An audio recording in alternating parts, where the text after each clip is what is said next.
नमस्कार मित्रों, जय माता दी। स्वागत है आप सभी का हमारे YouTube चैनल में। तो मकर राशि वालों, आखिर पिछले जन्म का दुश्मन कौन है? कौन सा व्यक्ति है जो आपकी ज़िंदगी की बैंड बजा रहा है? तो वीडियो बहुत ही महत्वपूर्ण है और आप ही के फायदे के लिए बनाई गई है। दोस्तों, अनुरोध है आप इसे शुरू से लेकर अंत तक जरूर देख लीजिए। साथ ही पसंद आए तो लाइक जरूर करें और कमेंट सेक्शन में माता रानी के भक्त जय माता दी के जयकारे लगा दें।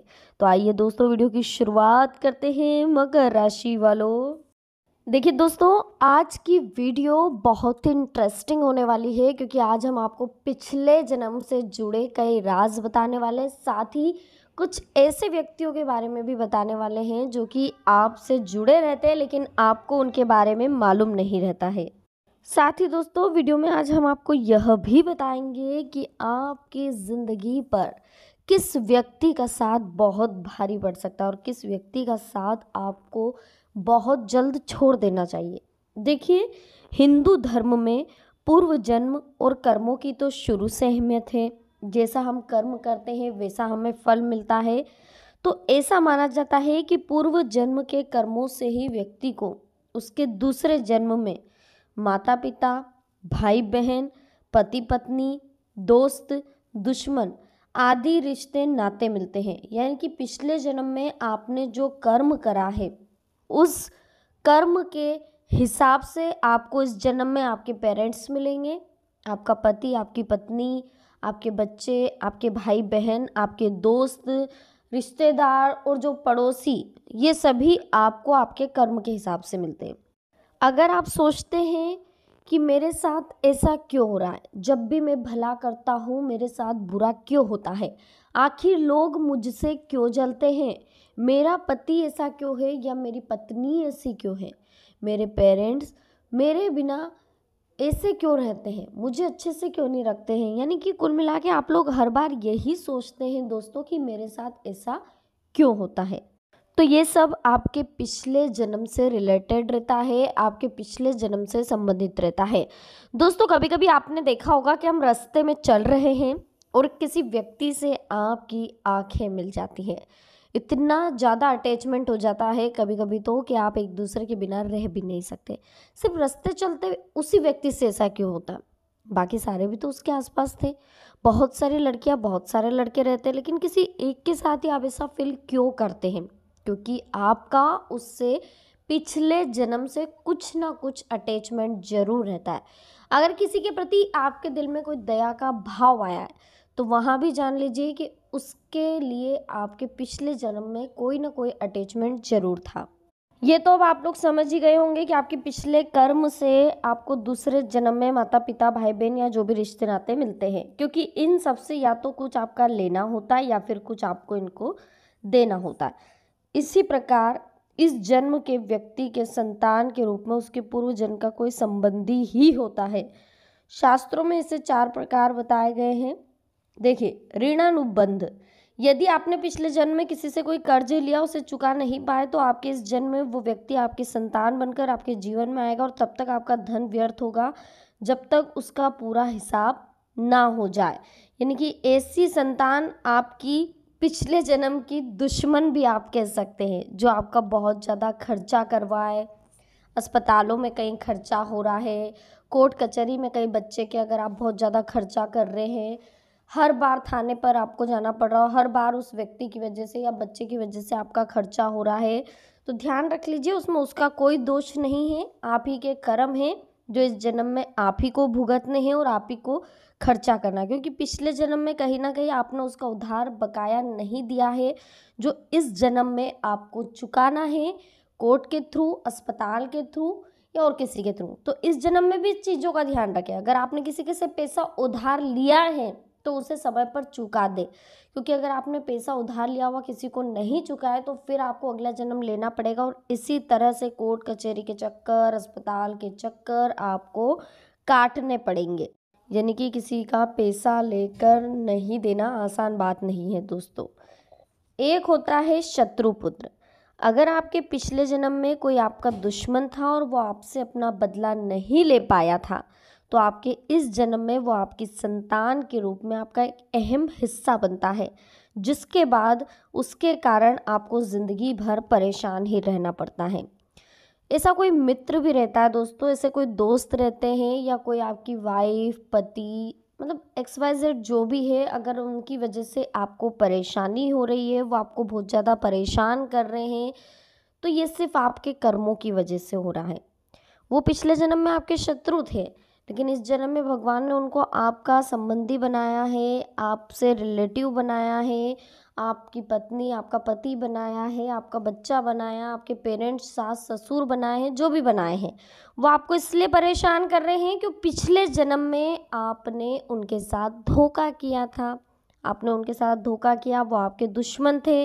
अब वो बदला नहीं ले पाए, समय रहते उनकी डेथ हो गई, वो आपसे बदला नहीं ले पाए, तो बदला लेने के लिए उनका जन्म आपके संबंधी के रूप में हुआ, आपके रिलेशन के रूप में हुआ है, आपके बच्चे के रूप में हुआ है। तो बस अगर कुछ होता भी है तो समय काटे दोस्तों। अगर आपके पति के साथ आपकी अनबन हो रही है तो बहस ना करें, उस समय को काटे। ये सोचे कि मेरे कर्मों का भार मुझे मिल रहा है और उसे मुझे वहन करना है, तो इस तरह से सोचकर उस समय को निकाल दीजिए। किसी को भी दोष देने की कोई ज़रूरत नहीं है, सभी हमारे कर्मों पर डिपेंड करता है और अभी भी वक्त है।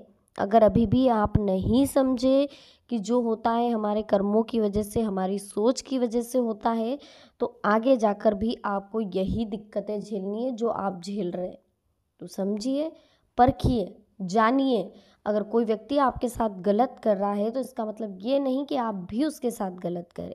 आप हमेशा सबकी मदद करें, अच्छा सोचें, अच्छे रहें, तो आपका ज़रूर एक दिन अच्छा समय आएगा।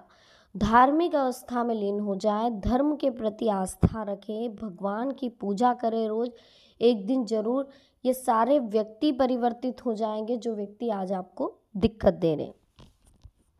उदासीन, एक होता उदासीन। देखिए, इस प्रकार की संतान माता पिता को ना तो कष्ट देती ना ही सुख। विवाह होने पर ये माता पिता से अलग हो जाते हैं। देखिए, कभी कभी ऐसा होता है दोस्तों कि पिछले जन्म में हमने हमारे माता पिता की केयर नहीं की होती है। हम हमारे माता पिता की केयर नहीं करते हैं, उनसे बातचीत नहीं करते हैं, उनसे अलग हो जाते हैं, लड़ते झगड़ते हैं। तो इस जन्म में भी हमें हमारे बच्चों के प्रति हमें यही चीज़ मिलने को मिलती है। हमारे बच्चे हमारे साथ वही कर रहे हैं। अगर हमारे बच्चे अलग हो रहे हैं, हमारी बहू हमसे झगड़ा कर रही है, हमारा बच्चा हमारे से झगड़ा कर रहा है, हमारे साथ ताने दे रहा है, हमें अच्छे से नहीं रख रहा है, मारपीट हो रही है, तो ये सब हमारे पिछले जन्म का कर्म है जो हमें इस जन्म में भुगतना है, जो हम भुगत रहे हैं। अगर अभी भी हम नहीं समझे और वो व्यक्ति जो आपके साथ ऐसा कर रहा, अगर वो भी नहीं समझा, तो उसे भी आगे जाकर बुरा दिन देखना पड़ेगा। एक होता है देखिए सेवक पुत्र।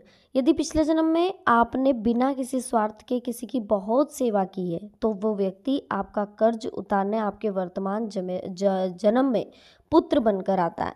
यानी कि दोस्तों, अगर आपके जीवन में अभी आपका ऐसा पुत्र है जो आपकी बहुत सेवा करता है, बहुत मानता है, बहुत धार्मिक है, बहुत ही अच्छा व्यक्ति है, मतलब आपको कभी निराश नहीं कर रहा है, तो इसमें भी आप ही के कर्म छुपे। वो व्यक्ति अच्छा तो है, उसकी सोच तो अच्छी है, लेकिन उसके अच्छे होने का प्रतीक आप हैं। आपकी वजह से आज वो अच्छा है, आपके कर्मों की वजह से वो अच्छा है, क्योंकि आपने पिछले जन्म में बहुत अच्छे कर्म करे थे कि इस जन्म में आपको ऐसा बेटा या ऐसी बेटी मिली। ऐसा बेटा जो कि आपके प्रतिदिन पाँव दबाता, आपकी बहुत ज़्यादा केयर करता है, बहुत ज़्यादा आपको समझता है। ऐसा व्यक्ति जो हर बार आपका साथ देता है, कभी आपको धोखा नहीं देता। आपके ऐसे दोस्त जो कभी आपको निराश नहीं देख सकते, हमेशा आपके साथ खड़े होते हैं, तो इनमें वो तो अच्छे हैं, लेकिन उनको अच्छा बनाने के प्रति आपका बहुत बड़ा हाथ है। और आपका बहुत बड़ा हाथ आपके कर्मों के द्वारा, आपके कर्मों की वजह से आज आपके साथ इतने सारे जने खड़े हैं। अगर आपके कर्म अच्छे नहीं होते तो आपकी लाइफ में एक भी जना नहीं होता, लेकिन आपके कर्म अच्छे थे दोस्तों, जो आज ये सारे व्यक्ति आपके साथ खड़े हैं और हमेशा खड़े रहेंगे। तो आगे भी दोस्तों हम बस यही कहना चाहते हैं, अपनी सोच को अच्छा रखिए, अपने कर्मों को अच्छा रखिए, आपका भाग्य स्वयं ही चमक जाएगा, स्वयं ही अच्छा हो जाएगा। तो ये कुछ व्यक्ति थे, अगर आपको अपनी ज़िंदगी में परेशान कर रहे हैं तो समझ लीजिए कि वो पिछले जन्म का कुछ ना कुछ कर्म कांड है जो इस जन्म में हमको भुगतना पड़ रहा है। तो दोस्तों, आज की वीडियो में हमने आपसे बात करी है ऐसे व्यक्ति के बारे में जो आपके पिछले जन्म का दुश्मन है, साथ ही आपकी ज़िंदगी के साथ खिलवाड़ भी कर रहा है। तो दोस्तों, वीडियो अगर पसंद आई हो तो लाइक ज़रूर करिएगा, साथ ही कमेंट सेक्शन में जय माता दी के जयकारे लगा दीजिएगा। चैनल को अभी तक सब्सक्राइब नहीं किया है तो सबसे पहले चैनल को सब्सक्राइब करके बेल आइकन को प्रेस करें ताकि आने वाली और भी लेटेस्ट इंटरेस्टिंग वीडियो आप तक आसानी से पहुंच सके। तो अभी के लिए आप सभी को बहुत बहुत धन्यवाद। मिलते हैं हमारी नेक्स्ट वीडियो में। जय माता दी, हर हर महादेव।